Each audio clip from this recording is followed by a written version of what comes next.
Olá a todos, eu sou a doutora Camila Lobo, médica especializada em dor, e hoje eu vou compartilhar com você um guia fundamental sobre como encontrar um médico de dor perfeito para lhe ajudar com o seu diagnóstico e tratamento. Lembrando que estamos inaugurando esse canal, onde o principal objetivo é fazer com que você entenda sobre as suas dores. Mas que tipo de dor, doutora? Todo tipo de dor. Dor de cabeça, dor de coluna, dor no câncer, dor de quadril, de joelho, de grandes articulações de uma maneira geral, dor após cirurgias, qualquer tipo de dor. O que vocês pedirem, a gente vai conversando.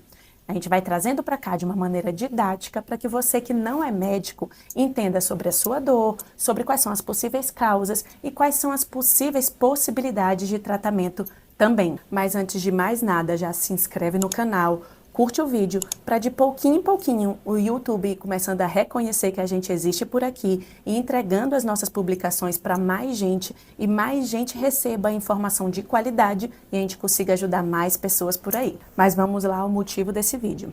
Primeiro que se você pesquisou sobre médico de dor aqui no YouTube, já é um grande avanço, porque várias vezes me perguntaram, doutora, qual a sua especialidade? E eu respondi, sou médica de dor. E as pessoas ficam, mas o que é um médico de dor? Então, vamos começar do básico. O que é essa especialização? O que é um médico de dor? Qual o caminho que seu médico precisa percorrer até se tornar um médico de dor? O especialista em dor, eu costumo dizer que é um especialista em diagnósticos e em lhe oferecer procedimentos minimamente invasivos para o controle de dor. E o que é isso? São procedimentos pouco invasivos, onde vai ser tentado o controle da sua dor, desde bloqueios, infiltrações, guiadas por imagem, como raio-x, como ultrassom, até colocar, também guiado por imagem, uma agulha que vai emitir uma corrente elétrica, por exemplo, perto de um nervo que está sendo responsável por transmitir dor. E vai fazer com que esse nervo não transmita dor por um tempo mais prolongado. Esses exemplos são apenas alguns em meio a uma série de tratamentos possíveis que a gente tem hoje em dia na dor, tratamentos modernos e muitas opções. O médico intervencionista em dor, ele vai ajustar suas medicações quando necessário, mas ele tem muitas outras opções que vão muito além de lhe encher apenas de remédios. Mas qual o caminho para ser um médico especialista em dor? Na verdade, dor é uma subespecialidade. E o que isso significa? Que inicialmente o médico precisa ter a sua formação inicial e só após essa formação inicial é que ele pode se especializar em dor. Então hoje, o cenário atual, o mais comum são médicos anestesistas ou neurocirurgiões ou ortopedistas que depois da sua formação inicial se tornam médicos, fazem uma outra especialização para se tornarem médicos especialistas em dor. Mas esses são apenas alguns dos caminhos. Fisiatras também é possível, neurologistas, ou seja, muitos outros caminhos que podem fazer com que a pessoa tenha a opção de depois se subespecializar em dor. Depois que o médico já tem a sua formação de base e decide que quer ser um médico de dor, ele tem mais outros caminhos para seguir. 1, fazer uma residência médica em dor. 2, fazer uma pós-graduação em dor. Quem não é da área médica talvez não saiba a diferença entre esses dois termos.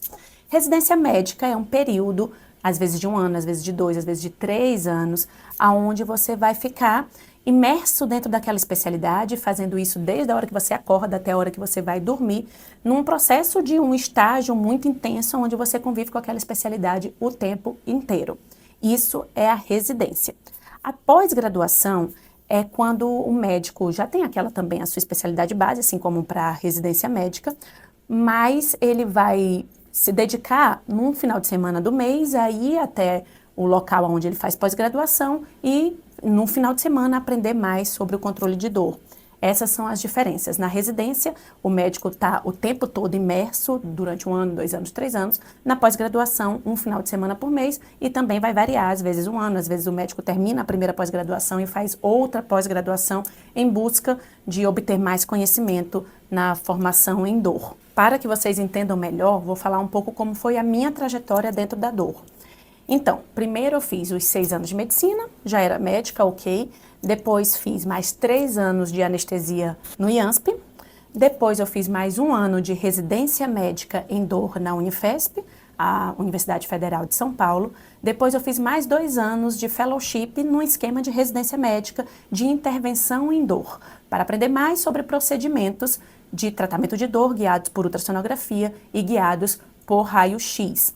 Então, no total, eu fiz 6 anos de medicina e mais 6 anos de residência médica. 3 de anestesia, 3 de dor. Hoje, eu dou aula em pós-graduações onde eu ajudo na formação de outros médicos, entre anestesistas, neurocirurgiões, ortopedistas, fisiatras, que já têm a especialidade base deles, e agora eu ajudo na formação para que eles tenham uma especialização em dor também. Após o médico concluir ou a residência em dor ou a pós-graduação em dor, agora ele precisa de um registro de área de atuação, que é um registro junto ao Conselho Federal de Medicina para atribuir de que realmente aquele médico tem as atribuições necessárias para ser um médico de dor. Quando o médico faz uma residência médica em dor, ele já sai com acesso a esse registro, que é o famoso RQE. O médico que faz pós-graduação, após completar a pós-graduação, ele passa por uma prova, e aí depois dessa prova é que ele tem autorização a ter área de atuação em dor. Então, tem essas pequenas diferenças aí entre a residência em dor e a pós-graduação em dor. E é muito importante que quando você vai procurar um médico de dor na sua cidade, você procure saber se o seu médico tem RQE. É muito fácil de conseguir ver isso. É procurar na própria internet, no próprio site do CFM, se o seu médico tem esse registro, junto ao Conselho Federal de Medicina. Eu fiz uma formação realmente bem longa para me tornar médica de dor, mas não me arrependo porque eu entendo dor como uma complexidade muito grande. Acho que exige realmente, tenho certeza que exige muito estudo e muita dedicação. Então, esses meus 6 anos de residência para me tornar médica de dor, faria com certeza de novo, porque foram eles que me permitiram ter a segurança que eu tenho hoje em tratar a complexidade dos pacientes que chegam até mim. Então, até aqui já falamos sobre o que é um médico de dor, sobre qual é o caminho que ele acontece até ele chegar a essa formação, e já lhe alertamos também para você procurar saber qual foi a formação que o seu médico de dor teve, ou médico que você está procurando marcar uma consulta. Gente, Instagram é uma fonte valiosa de entregar conhecimento e eu valorizo demais as redes sociais como uma forma de entregar conhecimento, mas você precisa procurar saber qual foi o caminho que o seu médico seguiu, mesmo que ele tenha 200 mil seguidores, certo? E agora a dúvida mais frequente. Afinal de contas, quando procurar um médico de dor? Deve-se procurar um médico de dor sempre que você tem dor, seja de coluna, seja de cabeça, ou qualquer outro tipo de dor, ou quando você já passou por vários médicos e não foi possível chegar até um diagnóstico, ou você já passou por vários médicos e ainda assim não está conseguindo um alívio adequado da sua dor, ou nem sequer está chegando até um diagnóstico, ou outra situação, quando você tem um problema de joelho, um problema de quadril, mas operar não é uma opção e viver com dor também não. Então, existem possibilidades para a gente conseguir lhe entregar uma qualidade de vida melhor, mesmo sem passar por uma cirurgia. O cenário clássico do paciente que procura um médico de dor é o seguinte: doutora, já passei por vários médicos, não chegaram a nenhuma conclusão, ou até olharam os meus exames, disseram, não, isso aqui não é cirúrgico, não vi aqui todos os seus exames, não tem nenhum motivo para a dor que você sente. E mais clássico ainda, a sua dor é psicológica, não tem nada nos exames, sua dor é psicológica, sua dor é emocional. E é fácil entender, né, esse comportamento dos médicos diante de um paciente com dor. E vou explicar o porquê. Na nossa formação médica no Brasil, a gente tem muito pouco ou quase não tem nada de dor durante as faculdades. Então, os médicos, de uma maneira geral, os médicos generalistas, eles entendem pouco sobre dor. E aí, é esse cenário que o paciente se depara quando não acham uma alteração de exame que seja uma indicação de cirurgia, mas ele tem dor. Agora, se os médicos que deveriam entender mais agem assim com o paciente, imagina os familiares do paciente. O paciente que sofre de dor crônica, ele é mal interpretado pela família, a família não acredita nele, os médicos não acreditam nele. Então, em resumo, É muito difícil sofrer de dor crônica num país onde a educação em dor é tão pequena. Então, outra dica quando for procurar um médico de dor é que tratar dor não é só técnica.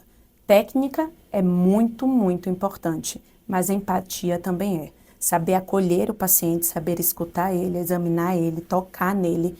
Mesmo quando a gente tem um caminho longo na melhora dessa dor, a gente saber acolher o paciente, saber que a gente está junto nessa.